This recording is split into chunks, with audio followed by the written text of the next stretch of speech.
Nga lang hiya. Bok! O bakit? Aba, ako ba kayo pinalayas ng usawa ko eh. Aba pares kita. Ako nga hindi ko lang mapatulot. Eto naglayas na rin ako. Pinalayas ako. Dala-dala ko itong isang sakong damit. Aba, ako'y ala nung nadalabok na damit at binatukal pa nga ako eh. Aba ako kung hindi lang ako'y magkakakasi, mapapatulang ko eh. Paano kaya buhay natin ito, Bok? Wala tayong mapuntahan ah. Aba ako gutom Bok! na nga. Aba! Ala. Aba ano ba ginagawa niyong dalawa dyan? Aba ako'y pinalayas na ang asawa eh. Eh, ikaw ba? Eh, pinalayas din ako, Bok eh. Binatukal pa nga ako ng kaldero eh. Dala-dala ko nga yung isang sakong damit eh. Naku po, masyado naman takot niyo sa mga asawa niyo. Hindi na malam kung saan kami pupunta na ito ngayon. Hindi pa nga kami kumakain. Kami gutom na gutom na. Okay, Hindi pa kayo kumakain. Masakit na nga rin tiyan ko eh. Magang-maga ako, Bok, pinalayas. Naku. Abay ako, Bok. Abay hindi naman sa pagyayabang sa amin. Aba, tumutunog ang gulugod ng asawa ko sa amin pagka sinisigawan ako nung. Abay talaga ba? Abay, oo. Hindi ako under sa asawa ko. Abay, tinatadyakan ko pa nga pagka kain na. Oo. Pagka hindi naghain niya kagad. Ay, linti kong sa pingilain. Abay, ganun kasi didisiplina sa asawa, mga Bok. Abay, kayo pala yung mga titingnan nyo mamaya. Tara sa amin, pakakainin ko kayo. Titingnan nyo kung paano kong disiplinahin. Tara, kumain tayo ron. Nasa pinto pa lang tayo pag sinabi kong maghain siya ng kanin. Ay, nagkakadapa-dapa yun. Nanginginig pa kami sa pagdadala ng kanin daw. Kapay, lintik maghain sa atin mamaya yun. Tara. Abay, ganun kasi yung may asawa. Hindi po pwede yung... Abay, tayo haligibok ng tahanan eh. Eh, bakit tayo patatakot sa kanila, di ba? Abay ako hindi lang ako nakapag-entrega. Ako'y pinalayas eh. Eh, tara, pakikita ko sa inyo kung paano dumisiplina ng asawa. Tara. Tara.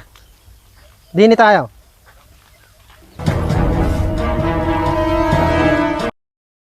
Hindi kaya, Bok, tayo eh. Ha? Ay, hindi. Nako, para nyo namang hindi ako kilala. Baka naman nakakahiya rin sa inyo Hindi ba? Walang problema. At ako batas dito sa amin. Hindi ako basta-basta rito natatakot sa asawa.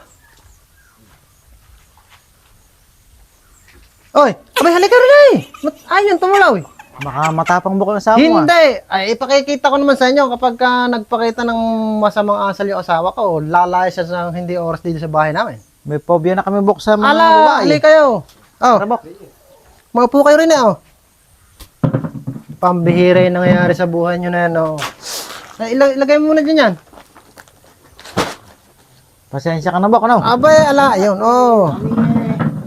Hindi talaga tama yung nangyayari sa buhay namin ngayong araw. Teka, kayo ba yung mga gutom na gutom na? Gutom na, Bok. Teka lang at paghahainin ko yung asawa ko, ano? Ay, maghain ka nga, magsandok nga ng kanin at yung dalawa kong kasama ay gutom na raw eh, para makakain. Baba, ang tapang naman ng hiya mo. Ang bigas eh. Hindi nga pa nakapagsaing eh. Ay, huwag ka namang humihiyaw at baka madinig ng dalawa eh. Yung dalawa na rin may trauma rin sa hiyawan eh. Ay, wala ko pa alam. Oh, shit! Pag-uuntugin ko pa kayong lahat eh. Kayong tatlo eh. Huwag kang ganyan, pagbigyan mo na ako kahit ngayon lang at yung dalawang kabarkada ko na rin hindi pa kumakain. Naku, tigilan mo ako. Di mo ako mauto sa ganyan mo. Babatuin pa katarian eh. Aba, edi batuhin mo, masyado ka namang... Huwag kang gano'n at yung kabarkada ko, ay, ba't tatama, baka makatama. Ako siguro di mo ako maano ah. Sige, Teka't baka tama yung mga kasama ka. wala akong pakialam. Naku, ay, huwag ganyan. Sige. Akala mo hindi mo karinig ko ah. Lumayas ka na! Paano ba nangyari?